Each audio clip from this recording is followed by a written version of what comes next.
मध्य महाद्वीप युद्ध कला प्रतियोगिता में भाग लेने के लिए बड़ी मुश्किलों का सामना करते हुए युमेश शाही शहर तक पहुंची थी।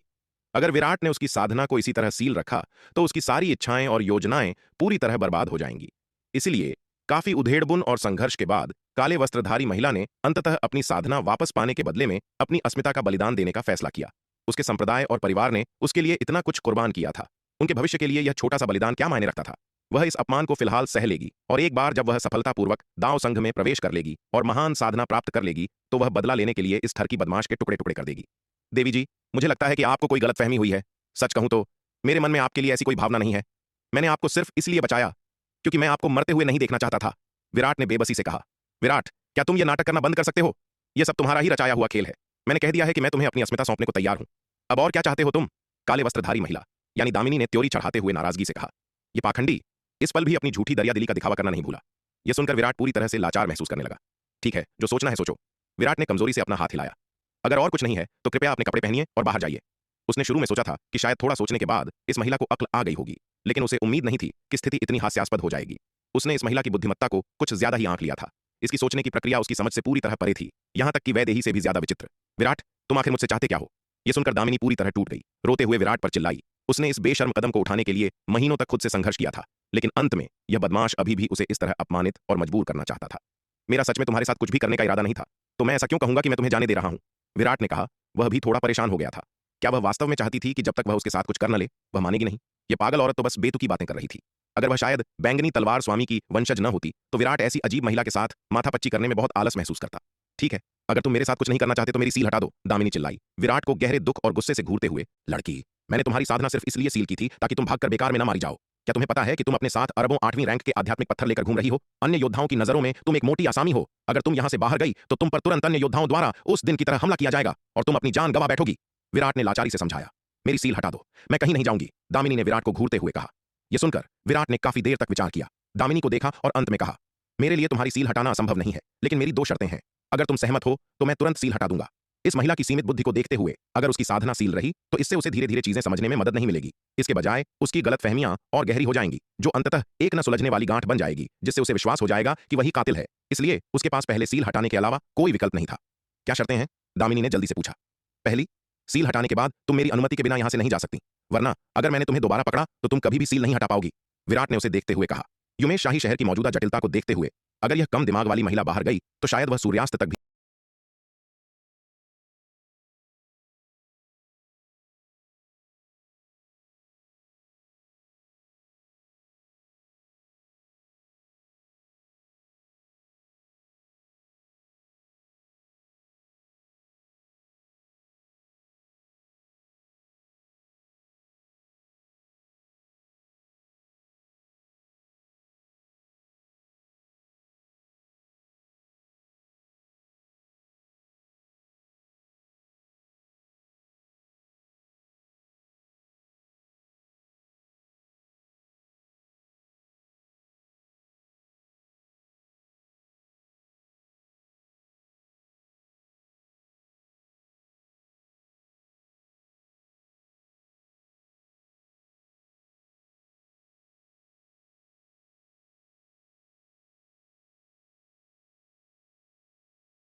महान क्षेत्र के शिखर को तोड़ने के बाद से चंपा उसके साथ उत्तर में युमेश शाही शहर तक गई थी। पिछले कुछ वर्षों में चंपा धीरे धीरे अपने लोक को परिष्कृत कर रही थी और अपनी मार्शल आर्ट्स की नींव को मजबूत कर रही थी। अर्ध आरोहण लोक को तोड़ने की जल्दी में नहीं थी। आखिरकार केवल आरोहण लोक से नीचे के योद्धा ही मध्य महाद्वीप युद्ध कला प्रतियोगिता में भाग ले सकते थे। अगर चंपा बहुत तेजी से साधना करती तो वह गलती से आरोहण लोक में प्रवेश कर सकती थी। इस प्रकार प्रतियोगिता में भाग लेने का मौका चूक जाती। इसलिए हाल के वर्षों में चंपा ने साधना के लिए अनंत परम मीनार के दूसरे स्तर में शायद ही कभी प्रवेश किया हो। केवल हाल ही में जब उसका महान क्षेत्र शिखर अपनी सीमा तक पहुंच गया और वह अब अपने लोक को दबा नहीं सकती थी, तब विराट ने उसे टूटने के लिए अनंत परम मीनार के दूसरे स्तर में प्रवेश करने की अनुमति दी। अब जब मध्य महाद्वीप युद्ध कला प्रतियोगिता के आधिकारिक उद्घाटन में लगभग 1.5 साल बाकी है, चंपा की मार्शल आर्ट योग्यता और नागदंत चावल की मदद से उसके अर्ध आरोहण लोक को स्थिर करने के लिए 1.5 साल का समय पर्याप्त से अधिक है। युवराज युवान का आवास। काले वस्त्रधारी महिला दामिनी ने अभी अभी साधना पूरी की थी और अपने कमरे से बाहर निकली थी। वह अपना दिमाग साफ करना चाहती थी। जैसे ही वह अपने कमरे से बाहर निकली, उसने मोहिनी के कमरे से निकलने वाली एक अत्यंत शक्तिशाली हलचल को महसूस किया। यह देखकर दामिनी को पता चल गया कि मोहिनी की साधना फिर से बेहतर हो गई है। दामिनी ने कमरे की ओर देखा। उसकी आंखों में अत्यधिक ईर्ष्या का भाव आ गया। युवराज युवान के आवास पर अपने समय के दौरान उसने देखा था कि मोहिनी का साधना स्तर हर दिन अकल्पनीय गति से तेजी से बढ़ रहा था। प्रारंभ में मोहिनी की मार्शल आर्ट योग्यता स्पष्ट रूप से उससे बहुत कम थी, लेकिन जैसे जैसे समय बीतता गया यह मजबूत होती गई। मोहिनी की वर्तमान योग्यता को देखते हुए वह दामिनी से कम सक्षम नहीं लग रही थी और साधना की गति के मामले में मोहिनी अनगिनत गुना तेज थी। न केवल मोहिनी बल्कि विराट के आसपास के सभी लोग, जिनमें वह बेवकूफ बाघ और मूर्ख छोटी चिड़िया भी शामिल थीं, अकल्पनीय गति से साधना कर रहे थे। काले वस्त्रधारी महिला, जिसने शुरू में खुद को मार्शल आर्ट में असाधारण रूप से प्रतिभाशाली माना था, विराट के पक्ष में आने के बाद से उसका आत्मविश्वास हर दिन कम होता गया। दामिनी ने काफी देर तक मोहिनी के कमरे को देखा, एक पल के लिए झिनकी और अंत में ऊपर गई और दरवाजा खटखटाया। दरवाजे पर दस्तक के साथ इसे जल्दी से अंदर से खोला गया। बहन दामिनी, क्या आपको कुछ चाहिए था? मोहिनी दामिनी को बाहर खड़ा देखकर हैरान थी। दामिनी नाम की यह बहन आने के बाद से हमेशा अलग थलग और पहुंच से बाहर रही थी। शायद ही कभी उनके साथ बातचीत करती थी। मोहिनी वास्तव में उत्सुक थी कि वह आज उससे मिलने आई है, यह सोचकर कि दामिनी क्या चाहती है। छोटी लोमड़ी बहन, क्या मैं अंदर आ सकती हूँ? दामिनी ने एक दोस्ताना मुस्कान बनाने की कोशिश की और मोहिनी से पूछा। ओह बहन दामिनी, कृपया अंदर आएं। मोहिनी एक पल के लिए झिझकी, फिर दामिनी को कमरे में जाने देने के लिए एक तरफ हट गई। विराट के कमरे के बाहर घात लगाए बैठे शार्दुल ने यह देखकर दामिनी की आकृति पर एक नजर डाली। मन ही मन सोच रहा था कि यह महिला आज किस तरह की मुसीबत खड़ी करने वाली है। आज बड़ा भाई, भाभी चंपा और छोटी मूर्ख चिड़िया सभी अनंत परम मीनार के अंदर हैं। केवल वही बाहर है। उसे उस महिला पर कड़ी नजर रखनी होगी, कहीं वह कोई परेशानी न खड़ी कर दे। वर्तमान में इस हवेली में केवल छोटी लोमड़ी ही सबसे कमजोर है। यहाँ तक कि दामिनी की ताकत के साथ वह केवल उस छोटी लोमड़ी के लिए खतरा पैदा करती है। 1 साल से अधिक के कठिन प्रशिक्षण के बाद नागदंत चावल और मज्जा शुद्धि और अस्थि मजबूती गोलियों की मदद से युवराज युवान और कुंवर चंद्रभान की ताकत में तेजी से बदलाव आया है। अपनी वर्तमान ताकत के साथ कुंवर चंद्रभान और युवराज युवान दामिनी से कमजोर नहीं है और यहाँ तक कि दामिनी से भी मजबूत हैं। दामिनी ने सभी लोगों में से अपने से कमजोर एकमात्र लोमड़ी कन्या के पास जाने का फैसला किया और इसके अलावा उसने ऐसा तब किया जब लोमड़ी कन्या अकेली थी। इससे शार्दुल को संदेह हुआ कि महिला के मन में लोमड़ी कन्या के प्रति कुछ गलत इरादे हो सकते हैं। इसलिए शार्दुल ने स्थिति पर कड़ी नजर रखी। अगर कुछ भी गड़बड़ लगी तो तुरंत कार्रवाई करने के लिए तैयार था। छोटी लोमड़ी बहन, तुम्हारी साधना की गति इतनी तेज है, क्या कोई रहस्य है? दामिनी ने मोहिनी के कमरे में प्रवेश करने के बाद इधर उधर की बातें किए बिना सीधे पूछा। नहीं, मेरी तेज साधना सब युवा मालिक के नागदंत चावल खाने की बदौलत है। मोहिनी ने कुछ भी नहीं छिपाया और सच्चाई से जवाब दिया। शुरुआत में बहन चंपा ने मुझे काफी सारी मज्जा शुद्धि और अस्थि मजबूती गोलियां दी थीं। उन्हें खाने के बाद मेरे शरीर में पूरा बदलाव आया और मेरी मार्शल आर्ट योग्यता में काफी सुधार हुआ। मूल रूप से बहन चंपा और मैं साधना के लिए प्राचीन ऋण गोलियों और महाब्रह्म ज्ञान गोलियों का उपयोग करते थे, लेकिन बाद में युवा मालिक ने नागदंत चावल निकाले। इसे खाने के बाद प्रभाव प्राचीन ऋण गोलियों और महाब्रह्म ज्ञान गोलियों की तुलना में बहुत बहुत अधिक मजबूत थे, इसीलिए हमने साधना के लिए उनका उपयोग करना बंद कर दिया। तुम्हारा मतलब है तुम आमतौर पर नागदंत चावल खाते हो? यह सुनकर दामिनी ने आश्चर्य से पूछा। उसने केवल किंवदंतियों में नागदंत चावल के बारे में सुना था, कभी उम्मीद नहीं की थी कि ऐसी चीज वास्तव में वास्तविकता में मौजूद है। हाँ, युवा मालिक ने यही कहा था। मोहिनी ने सिर हिलाया। यह सुनकर दामिनी चुप हो गई। आमतौर पर वह भोजन के समय विराट के पास जाने की भी परवाह नहीं करती थी। वह इस बात से घृणा करती थी कि उसके साधना स्तर का कोई व्यक्ति अभी भी हर दिन पेटू की तरह खाने में लिप्त रहेगा। कभी कभार इस तरह खाना एक बात थी, लेकिन इसे रोज करना तो बिल्कुल पतनशील था। साधारण लोगों के लिए जीवित रहने के लिए अनाज आवश्यक है। भोजन के बिना वे किसी भी क्षण नष्ट हो जाएंगे, लेकिन उनके स्तर के योद्धाओं के लिए अनाज खाना केवल हानिकारक होगा। अशुद्धियों को बाहर निकालने के लिए समय की आवश्यकता होगी। उसने कभी कल्पना भी नहीं की थी कि विराट और अन्य लोग साधारण चावल खाते हैं, लेकिन यह तो पौराणिक नागदंत चावल था। एक पल की चुप्पी के बाद दामिनी ने अपना सिर उठाया और मोहिनी को देखा और फिर से पूछा। छोटी लोमड़ी, क्या तुम्हारे पास अभी भी वे मज्जा शुद्धि और अस्थि मजबूती गोलियां, प्राचीन ऋण गोलियां और महाब्रह्म ज्ञान गोलियां हैं जिनका तुमने पहले उल्लेख किया था? मैंने बस मज्जा शुद्धि और अस्थि मजबूती गोलियां खत्म की हैं, लेकिन मेरे पास अभी भी काफी प्राचीन ऋण गोलियां और महाब्रह्म ज्ञान गोलियां बची हैं, मोहिनी ने जवाब दिया। चंपा ने उसे काफी सारी गोलियां दी थीं। मज्जा शुद्धि और अस्थि मजबूती गोलियां हमेशा उसके लिए उपयोगी थीं, इसलिए वह अपनी मार्शल आर्ट योग्यता को लगातार बेहतर बनाने के लिए हर अब और तब एक ले लेती थी। हालांकि जब से विराट ने नागदंत चावल निकाला था, तब से उसने प्राचीन ऋण गोलियों और महाब्रह्म ज्ञान गोलियों का उपयोग नहीं किया था। वह पहले से ही हर दिन नागदंत चावल की ऊर्जा को पचाने से थक चुकी थी, इसलिए अधिक गोलियां लेने का कोई मतलब नहीं था। इसलिए उसके पास अभी भी काफी गोलियां बची थीं। छोटी लोमड़ी, क्या तुम मुझे अपनी कुछ प्राचीन ऋण गोलियां और महाब्रह्म ज्ञान गोलियां दे सकती हो? मैं उनके लिए भुगतान कर सकती हूं, दामिनी ने मोहिनी से कहा।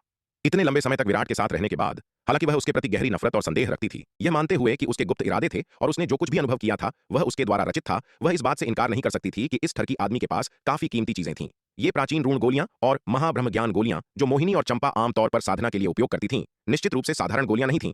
ओह, उन्हें खरीदने की कोई जरूरत नहीं है। अगर बहन दामिनी उन्हें चाहती हैं तो मैं उन्हें बस तुम्हें दे दूंगी, मोहिनी ने कहा। उसे अब इन गोलियों की जरूरत नहीं थी, इसलिए अगर दामिनी उन्हें चाहती थी तो वह बस उसे दे देगी। उसे पैसों की परवाह नहीं थी। वैसे भी अगर उसे पैसे मिल भी जाते तो वह उनका उपयोग नहीं कर पाती। अब विराट और चंपा के साथ होने के कारण उसके पास साधना संसाधनों की कोई कमी नहीं थी। यहां तक कि आध्यात्मिक पत्थरों का एक बड़ा ढेर भी ज्यादा काम का नहीं होगा। बात करते हुए मोहिनी ने अपना हाथ खोला, 2 जेड की बोतलें दिखाईं, जिन्हें उसने दामिनी को सौंप दिया और कहा, बहन दामिनी, इन 2 जेड बोतलों में प्राचीन रून गोली और महाब्रह्म ज्ञान गोली है। ये सब तुम्हारे लिए हैं। दामिनी हैरान थी और बोली, छोटी लोमड़ी, तुमने मुझे ये सारी गोलियां दे दी, तुम्हारा क्या होगा? मुझे अब इन गोलियों की जरूरत नहीं है, मोहिनी ने मुस्कुराते हुए कहा। मैं जो नागदंत चावल खाती हूं उसे पचा भी नहीं पाती, इसलिए ये गोलियां बेकार हैं। मेरा मौजूदा लक्ष्य हर दिन एक समय का भोजन करने की पूरी कोशिश करना है। अब उसे एक बार का भोजन पचाने में कई दिन लग जाते हैं। वह अब जो करने की कोशिश कर रही है वह यह है कि वह हर दिन विराट और अन्य लोगों के साथ भोजन कर सके, न कि केवल हर कुछ दिनों में। हालांकि हाल ही में युवा मालिक और बहन चंपा कहीं गायब हो गए हैं और वे भोजन के लिए वहां नहीं है। अब मूल रूप से हर शाम छोटी नीली चिड़िया नागदंत चावल लाती है और उसे पकाने के लिए कहती है। हाल ही में वे दिन में 3 भोजन से 1 पर आ गए हैं और तब भी ये केवल छोटी नीली चिड़िया, बड़ी सफेद बिल्ली और वे तीनों एक साथ खा रहे हैं। कभी कभार कुंवर चंद्रभान और युवराज युवान भोजन के लिए आ जाते थे, लेकिन जब से युवा मालिक और बहन चंपा आसपास नहीं है, भले ही कुंवर चंद्रभान और युवराज युवान आते हैं, वे भी बहुत बार आने की हिम्मत नहीं करते। आमतौर पर हर 3 से 5 दिनों में केवल 1 बार। यह सुनकर दामिनी एक पल के लिए चुप रही, फिर अंततः मोहिनी द्वारा उसे सौंपी गई 2 जेड की बोतलें स्वीकार कर लीं और कहा, लोमड़ी बहन, धन्यवाद। बहन दामिनी, आप बहुत दयालु हैं। आपको युवा मालिक द्वारा वापस लाया गया था, इसलिए हम सब परिवार हैं। ये कुछ गोलियां कुछ भी नहीं है, मोहिनी ने जल्दी से अपना हाथ हिलाया और मुस्कुराते हुए कहा। लोमड़ी बहन, समझो कि आज मुझ पर तुम्हारा एक उद्धार है। अगर तुम्हें भविष्य में कभी मेरी मदद की जरूरत हो तो बस मुझे बता देना, और अगर यह मेरी शक्ति के भीतर है तो मैं मना नहीं करूंगी। दामिनी ने फिर से मोहिनी को नमन किया और कहा। दामिनी मोहिनी के कमरे में नहीं रुकी। गोलियां लेने के बाद वह अपने आवास पर लौट आई। वह देखना चाहती थी कि इन तथाकथित प्राचीन रून गोलियों और महाब्रह्म ज्ञान गोलियों में वास्तव में क्या प्रभाव है। विराट के कमरे के दरवाजे पर शार्दुल ने दामिनी को देखा, जो अभी अभी मोहिनी के कमरे से निकली थी, और फिर उसे नजरअंदाज कर दिया। शार्दुल को पूरी जानकारी थी कि मोहिनी के कमरे में क्या हुआ था। अपनी वर्तमान ताकत के साथ जानबूझकर अपनी दिव्य चेतना का उपयोग किए बिना भी इसकी अविश्वसनीय रूप से शक्तिशाली धारणा ने इसे आसानी से सब कुछ समझने की अनुमति दी। दामिनी ने जो किया उसे देखकर शार्दुल ने सोचा कि यह महिला वास्तव में मूर्ख थी। अगर उसने बस बॉस से शादी कर ली होती तो वह विलासिता का जीवन जीती, किसी चीज की कमी नहीं होती। इसके बजाय वह इतनी जिद्दी थी, उस छोटी लोमड़ी को गोलियों के लिए ठगने की कोशिश कर रही थी। हालांकि शार्दुल को इस दृश्य की परवाह नहीं थी। कुछ मात्र प्राचीन रून गोलियां और महाब्रह्म ज्ञान गोलियां कुछ भी नहीं थीं। भले ही दामिनी उन्हें ठगकर अर्ध आरोहण लोक को तोड़ने में कामयाब हो जाए, लेकिन इससे कोई खतरा नहीं होगा। एक ही लोक के भीतर उसे, टाइगर लॉर्ड को, कभी किसी का डर नहीं था, सिवाय निश्चित रूप से उसके बॉस के। दामिनी अपने कमरे में लौटी, एक जेड की बोतल से एक महाब्रह्म ज्ञान गोली निकाली और उसे निगल लिया। जैसे ही गोली उसके पेट में गई, दामिनी को अपने भीतर एक विशाल औषधीय शक्ति फैलती हुई महसूस हुई, जिसमें प्राचीन काल की एक शक्तिशाली आभा थी। 1 घंटे बाद कानफोड़ू दहाड़ के साथ दामिनी के कमरे से एक अतुलनीय रूप से शक्तिशाली आभा फूट पड़ी। यह देखकर शार्दुल ने अपने पंजे फैलाए, उन्हें एक विशाल पंजे में बदल दिया, जिसने दामिनी के कमरे को पूरी तरह से ढक लिया। दामिनी के ब्रेक थ्रू के दौरान जो शक्तिशाली आभा फूटी, उसे पूरी तरह से शार्दुल के पंजों ने रोक लिया, जिससे कोई रिसाव नहीं हुआ और अन्य क्षेत्रों को कोई नुकसान नहीं हुआ। आभा का विस्फोट पूरी तरह से कम हो जाने के बाद शार्दुल ने अपने पंजे वापस ले लिए और विराट के कमरे के दरवाजे पर लेटना जारी रखा। उसकी आंखें आधी बंद थीं, चुपचाप अपने पेट के भीतर जहरीले ड्रैगन की ऊर्जा को पचा रहा था। युवराज युवान का आवाज। कुंवर चंद्रभान और युवराज युवान, जो साधना कर रहे थे, ने दामिनी के कमरे की दिशा में देखा। भाई चंद्रभान, ऐसा लगता है कि मिस दामिनी ने ब्रेक थ्रू कर लिया है, युवराज युवान ने उस दिशा में देखते हुए कहा। हालांकि वे सभी एक ही हवेली में रहते थे। युवराज युवान की हवेली एक विशाल क्षेत्र को कवर करती थी। विराट के जीवन और साधना में खलल न डालने के लिए वह और कुंवर चंद्रभान विराट और अन्य लोगों के समान क्षेत्र में नहीं रहते थे। हम तो क्या हुआ अगर उसने ब्रेक थ्रू कर लिया? मैं अब उससे नहीं डरता। कुंवर चंद्रभान ने नाक से कोड़ी। उसे अभी भी स्पष्ट रूप से याद था कि उसे दामिनी ने एक ही तलवार के वार से हरा दिया था। यह कहा जाना चाहिए कि लंबे समय तक दामिनी की तलवार की मार ने उस पर एक गहरी मनोवैज्ञानिक छाया छोड़ी थी, इस हद तक कि वह हर बार दामिनी को देखकर कांपने से खुद को रोक नहीं पाता था। लेकिन अब उसे दामिनी द्वारा हराए जाने के 1.5 साल बीत चुके थे। 1.5 साल के कठिन प्रशिक्षण के बाद उसकी ताकत अब वैसी नहीं रही जैसी पहले थी। न केवल उसने बड़ी मात्रा में मज्जा शुद्धि और अस्थि मजबूती गोलियों का सेवन किया, जिससे उसकी मार्शल आर्ट योग्यता में काफी सुधार हुआ, बल्कि उसने एक अधिक उन्नत तकनीक की साधना भी शुरू कर दी। नागदंत चावल की मदद से उसका साधना स्तर पिछले 1.5 साल में दिन दोगुनी रात चौगुनी तरक्की कर गया। भले ही दामिनी ने अर्ध आरोहण लोक को तोड़ दिया था, कुंवर चंद्रभान को भरोसा था कि उसकी ताकत किसी भी तरह से दामिनी से कम नहीं थी। ओह भाई चंद्रभान को इतना भरोसा है, तुम जाकर उस मिस दामिनी के साथ 2-2 हाथ क्यों नहीं करते? युवराज युवान ने मुस्कुराते हुए पूछा। रहने दो, वह महिला युवा मालिक की महिला है। भले ही मैं अब उससे ज्यादा मजबूत हूं, लेकिन मैं इससे बच नहीं पाऊंगा। इसके अलावा मेरा मौजूदा लक्ष्य पृथ्वी योद्धा सूची के शीर्ष 100 में जगह बनाना है। उसके जैसी कमजोर महिला को धमकाना कोई बड़ी बात नहीं है। कुंवर चंद्रभान ने अपना हाथ हिलाया और कहा। युवराज युवान को नहीं लगा कि कुंवर चंद्रभान अहंकारी था। कुंवर चंद्रभान की तो बात ही छोड़िए, उसका खुद का भी यही लक्ष्य था। उनकी वर्तमान साधना स्थितियों के साथ समय दिया जाए तो पृथ्वी योद्धा सूची के शीर्ष 100 में जगह बनाना असंभव नहीं था।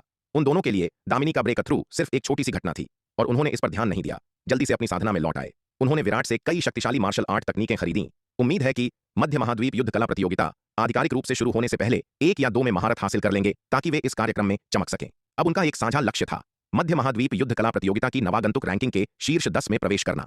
पहले वे ऐसी किसी चीज का सपना देखने की भी हिम्मत नहीं करते थे, लेकिन अब उन्हें खुद पर बहुत भरोसा था। युवराज युवान का आवास। दामिनी के कमरे में दामिनी ने अपनी आंखें खोली, अपने शरीर के भीतर महाब्रह्म ज्ञान गोली की शक्तिशाली औषधीय शक्ति को महसूस किया और वह अविश्वसनीय रूप से हैरान थी। कितनी शक्तिशाली गोली! सिर्फ एक गोली ने उसे इतनी आसानी से अर्ध आरोहण लोक को तोड़ने की अनुमति दी थी। हालांकि वह पहले से ही महान क्षेत्र के शिखर पर पहुंच चुकी थी, जो पहले अपनी साधना पद्धति में सीमाओं के कारण आगे नहीं बढ़ पा रही थी। काले बाजार में अरबों रैंक 8 आध्यात्मिक पत्थर जीतने के बाद वह चुपके से चंद्र विश्राम सराय से बाहर निकलकर रत्न भंडार से बड़ी संख्या में अर्धचरण रैंक 9 लंबी तलवार जादुई हथियार खरीदने गई और एक साधना पद्धति भी खरीदी जो आरोहण लोक तक ले जा सकती थी। अर्ध आरोहण लोक को और तोड़ने के लिए उसने हाल ही में अपने मूल 9 परम गहन प्रकाश रहस्य से उस नई पद्धति पर स्विच किया था जिसे उसने रत्न भंडार से खरीदा था। उसकी साधना गति पर अर्ध आरोहण लोक को तोड़ने में कम से कम 1 साल लगेगा। हालांकि उसकी मार्शल आर्ट योग्यता बहुत मजबूत थी, लेकिन अर्ध आरोहण लोक की बाधा को तोड़ना आसान नहीं था। लेकिन अप्रत्याशित रूप से सिर्फ एक महाब्रह्म ज्ञान गोली ने उसे सीधे अपने लोक को तोड़ने की अनुमति दी। इस महाब्रह्म ज्ञान गोली के चमत्कारी प्रभावों और शुद्ध ऊर्जा ने दामिनी को बहुत चौंका दिया। उसने स्पष्ट रूप से महसूस किया कि साधना के लिए इस महाब्रह्म ज्ञान गोली का उपयोग करने से साधना स्तर में बाधा वाले योद्धाओं को सीधे बाधा को तोड़ने और अगले लोक में प्रवेश करने की अनुमति मिल सकती है। महाब्रह्म ज्ञान गोली के भीतर निहित शक्तिशाली प्राचीन आभा का लोक बाधाओं को तोड़ने पर अविश्वसनीय प्रभाव पड़ा। इस तरह की गोली व्यावहारिक रूप से योद्धाओं के लिए एक सर्वोच्च खजाना थी। ऐसी गोली के साथ योद्धाओं को अगले लोक में आगे बढ़ने के बारे में चिंता करने की जरूरत नहीं होगी। ऐसी चमत्कारी गोली बेहद कीमती होनी चाहिए, लेकिन विराट के हाथों में यह बेकार कैंडी की तरह लग रही थी। उसने लापरवाही से लोमड़ी कन्या को इतनी सारी दे दी। विराट के पास इन गोलियों की भारी मात्रा बस अकल्पनीय थी। दामिनी को जो बात और भी अविश्वसनीय लगी वह यह थी कि ये अविश्वसनीय रूप से चमत्कारी गोलियां विराट द्वारा निम्न श्रेणी के सामान के रूप में त्याग दी गई लगती थीं। यहां तक कि छोटी लोमड़ी ने भी साधना के लिए उनका उपयोग करना बंद कर दिया था। इसके बजाय उसने जिस नागदंत चावल का उल्लेख किया था उसका सेवन किया। वे नागदंत चावल कितने अविश्वसनीय रूप से शक्तिशाली थे, यह बस अकल्पनीय था। दामिनी को यकीन था कि नागदंत चावल महाब्रह्म ज्ञान गोली से कहीं अधिक शक्तिशाली थे, वरना विराट और अन्य लोगों ने नागदंत चावल के पक्ष में इन चमत्कारी गोलियों को नहीं छोड़ा होता। बहुत सोच विचार के बाद दामिनी विराट की रहस्यमय उत्पत्ति के बारे में और अधिक आश्वस्त महसूस करने लगी। यह आदमी आखिर कौन था? उसके पास इतने अविश्वसनीय खजाने कैसे हो सकते थे? शुरुआत में दामिनी ने मान लिया था कि विराट वरुण महल का शिष्य हो सकता है। 2 कारणों से उसके पास आ रहा था। पहला, उसकी सुंदरता के लिए हवस, और दूसरा, उसके पैतृक रहस्यों को प्राप्त करने के लिए। हालांकि अब यह कुछ संदेहास्पद लगता है कि क्या विराट वरुण महल का शिष्य है। हालांकि दामिनी वरुण महल के बारे में ज्यादा नहीं जानती है, लेकिन उसे यकीन है कि वरुण महल भी संभवतः विराट जितना धनी और शक्तिशाली नहीं हो सकता, वरना वरुण महल 5 प्रमुख संप्रदायों में से एक नहीं होता। यह 5 प्रमुख संप्रदायों से परे एक अस्तित्व होता जो 3 प्राचीन परिवारों जैसे दिग्गजों के बराबर होता। हालांकि भले ही यह ठरकी बदमाश वरुण महल का शिष्य न हो, लेकिन वह निश्चित रूप से एक अच्छा इंसान नहीं है। उसके पास आने के उसके श्रमसाध्य प्रयासों के पीछे गुप्त इरादे रहे होंगे, या तो उसकी सुंदरता के लिए हवस या उसके रहस्यों को चुराने की साजिश। आखिरकार उस बदमाश की कमान के तहत उस बेवकूफ बाघ ने भी कहा कि उसके बॉस का जीवन में 2 सबसे बड़ा प्यार बहुत सारा पैसा कमाना और खूबसूरत महिलाएं हैं। उसका अनुसरण करना विलासिता के जीवन की गारंटी देता है जिसमें प्रचुर संसाधन और खजाने हैं। दामिनी को बेवकूफ बाघ की बातों पर कोई संदेह नहीं है। हालांकि वह लेचर चोर एक पूरी तरह से घृणित पाखंडी था, लेकिन वह अपने आसपास के लोगों के प्रति आश्चर्यजनक रूप से दयालु था। यहां तक कि छोटी लोमड़ी के प्रति भी वह अविश्वसनीय रूप से उदार था। लापरवाही से उसे ऐसी कीमती गोलियों का एक बड़ा ढेर उपहार में दे दिया, फिर भी इससे उसके प्रति उसकी घृणा नहीं बदली। चाहे वह कितना भी उदार क्यों न हो, इसने इस तथ्य को नहीं बदला कि वह एक लेचर चोर था और वह भी एक पाखंडी। वह स्पष्ट रूप से एक विश्वासघाती और घृणित चोर था, फिर भी उसने एक सम्मानित मुखौटा ओढ़ने पर जोर दिया। यह उन लोगों की तुलना में कहीं अधिक घृणित था जिनकी बुराई तुरंत स्पष्ट थी। उसकी झूठी उदारता केवल खूबसूरत महिलाओं को लुभाने का एक साधन थी। आज छोटी लोमड़ी ने उसकी बहुत मदद की थी, उसे इतनी कीमती गोलियां दी थीं। एक बार जब वह साधना प्राप्त कर लेती है तो वह निश्चित रूप से छोटी लोमड़ी को उस लेचर चोर के चंगुल से बचाएगी, उसे इस दुख के सागर से मुक्त करेगी ताकि उसकी दया का बदला चुका सके। अनंत परम मीनार का दूसरा स्तर। चंपा, अब जब तुमने अर्ध आरोहण लोक को तोड़ दिया है तो आज मैं तुम्हें प्राचीन महाद्वीप दिखाने ले चलूंगा। विराट ने हाथ बढ़ाया और चंपा के बालों को सहलाया, बोलते हुए मुस्कुराया। प्राचीन महाद्वीप के पास प्राचीन आभा की एक अटूट आपूर्ति और स्वर्ग और पृथ्वी से एक अकल्पनीय रूप से शक्तिशाली दबाव था। ये चीजें एक योद्धा की साधना के लिए बेहद फायदेमंद थीं। विशेष रूप से स्वर्ग और पृथ्वी से अविश्वसनीय रूप से भारी दबाव एक योद्धा के शरीर को तपा सकता था, जिससे उनका लोक तेजी से स्थिर हो सकता था। यह उन योद्धाओं के लिए विशेष रूप से फायदेमंद था जिन्होंने अभी अभी एक नए लोक को तोड़ा था। ठीक है यंग मास्टर, चंपा ने प्यार से मुस्कुराते हुए कहा। उसकी सुंदर चमकदार आंखें 2 अर्धचंद्रों में बदल गईं। इसके बाद विराट चंपा को अनंत परम मीनार के दूसरे स्तर के स्थानांतरण व्यूह के माध्यम से प्राचीन महाद्वीप में ले गया। जैसे ही दोनों स्थानांतरण व्यूह से बाहर निकले, विराट को घास के मैदान की दिशा से एक अत्यंत तीव्र युद्ध हलचल महसूस हुई। विराट ने ऊपर देखा और छोटी नीली चिड़िया नीलिमा को आकाश में गौरैया जैसे दिखने वाले एक विशाल पक्षी से जमकर लड़ते हुए देखा। जबकि पक्षी सिर्फ एक साधारण गौरैया जैसा दिखाई दे रहा था, उसका आकार सैकड़ों फीट लंबा था। यह समझना महत्वपूर्ण है कि प्राचीन महाद्वीप में स्वर्ग और पृथ्वी के भारी दबाव के कारण यहां तक कि शार्दूल और छोटी नीली चिड़िया भी अधिकतम 100 फीट लंबे थे। सैकड़ों फीट का गौरैया का आकार उसकी ताकत के बारे में बहुत कुछ बताता है। यहां तक कि अपने सबसे बड़े रूप में भी छोटी नीली चिड़िया गौरैया से कई गुना छोटी थी, और ताकत के मामले में यह स्पष्ट था कि छोटी नीली चिड़िया गौरैया की तुलना में काफी कमजोर थी। भीषण लड़ाई में छोटी नीली चिड़िया स्पष्ट रूप से नुकसान में थी। उसके शरीर पर पहले से ही गौरैया के पंजों से कई बड़ी खूनी खरोंचें थीं। यंग मास्टर, नीलिमा की हालत थोड़ी खराब लग रही है। चंपा, जिसने दूर घास के मैदान के ऊपर का दृश्य भी देखा था, ने चिंतित होकर कहा। इस मूर्ख छोटी चिड़िया ने उस गौरैया को कैसे उकसाया? यह देखकर विराट के चेहरे का रंग उड़ गया। हालांकि उसने पहले प्राचीन महाद्वीप के आकाश में इन विशाल पक्षियों को उड़ते हुए देखा था, आमतौर पर ये पक्षी उस पर ध्यान नहीं देते थे। प्राचीन महाद्वीप के इन अविश्वसनीय रूप से शक्तिशाली और विशाल पक्षियों की तुलना में वह बस बहुत ही तुच्छ था। इस महाद्वीप पर एक चींटी से अनगिनत गुना छोटा। अगर वे केवल एक चींटी को पकड़ रहे होते तो वे पक्षी उससे परेशान भी नहीं होते। जब छोटी नीली चिड़िया ने प्राचीन महाद्वीप में प्रवेश किया तो उसने उसे बहुत हाई प्रोफाइल न होने और सावधानी से काम करने की चेतावनी दी थी। इस दुनिया के जीव वास्तव में भयानक थे, यहां तक कि सबसे साधारण पक्षी के पास आरोहण लोक के कल्टीवेटर के बराबर युद्ध शक्ति थी। हालांकि छोटी नीली चिड़िया ने अर्ध आरोहण लोक को तोड़ दिया था, लेकिन यह अभी भी इस अविश्वसनीय रूप से शक्तिशाली दुनिया के लिए एक मैच होने से बहुत दूर थी। हालांकि विराट के पास अब इन मामलों पर विचार करने का समय नहीं था। छोटी चिड़िया बहुत बुरी स्थिति में थी। अगर वह मदद करने नहीं गया तो शायद वह उस गौरैया के हाथों मारी जाएगी। चंपा, चलो जल्दी से वहां चलते हैं और मदद करते हैं, कहीं वह छोटी चिड़िया वास्तव में उस गौरैया द्वारा मारी ना जाए। विराट ने चंपा से कहा। जी यंग मास्टर, चंपा ने सिर हिलाया। इसके साथ वह एक फ्लैश के साथ उड़ी और सीधे उस गौरैया की ओर लपकी। यह कोई बहुत बड़ी तोप नहीं है,